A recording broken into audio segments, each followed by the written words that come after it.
Maomao gets a marriage offer from someone else in the series, and Jinshi is not happy at all about it. Spoilers ahead as this comes from light novel 10 and 11. So y'all remember Pretty Boy Rakusen, who made Jinshi jealous by dancing with Maomao back in light novel 5, okay? He's back. And the man is at it again in light novel 10, pissing off Jinshi because he is talking to Maomao, and guess what he asks? He says to Maomao, I feel like you and I get along quite well, Maomao. Do you think I could seek your hand in marriage? To which Maomao says, surely you jest, not taking him seriously at all. And he says, yes, of course, surely. Maomao didn't realize he was the type of man to make that kind of joke, but he had said something similar back in the Western capital, back in light novel 5. Well, maybe this was all just another side of him, but something else that happened during this conversation is Chu, Jinshi's attendant, also overheard the conversation. And so she reports it to Jinshi, and we get his reaction to it in light novel 11.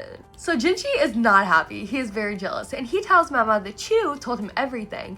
And he says, I gather you had a good time at the farming village? And Maomao's like, I haven't seen this mood in a while, and she's kind of pissed off at Chu for ratting her out to Jinshi. And Jinshi says, it looks like you and this Rakusen man are awfully close. And Maomao's like, I wouldn't say that. Jinshi says, oh, is that so? And then Maomao just glares at him, and then behind him, Chu sticks out her tongue and playfully bops herself on the head because she's the one who started all of this by telling Jinshi what Rakusen said. And here's the light novel art of that happening. So now Maomao is annoyed and worried about what Chu told him, and so Jinshi's like, is there a reason why you specifically wanted to go to that village, thinking she went there for Rakusen? To which Maomao replies, 1 carriage is cheaper than 2, plus I was trying to get us some useful information. To which he just replies, unsatisfied. So Maomao, tired of this, gets up to leave, and Jinshi gets up and gets in front of her. Jinshi said, it has come to my attention that a man you're not particularly close to has recently proposed marriage to you. Maomao's like, finally, at least we're getting to the point. And she's like, hey, it was all a joke. And he's like, how could someone joke about that? And Maomao then tries to equate it to Lee Haku giving her the pity hair stick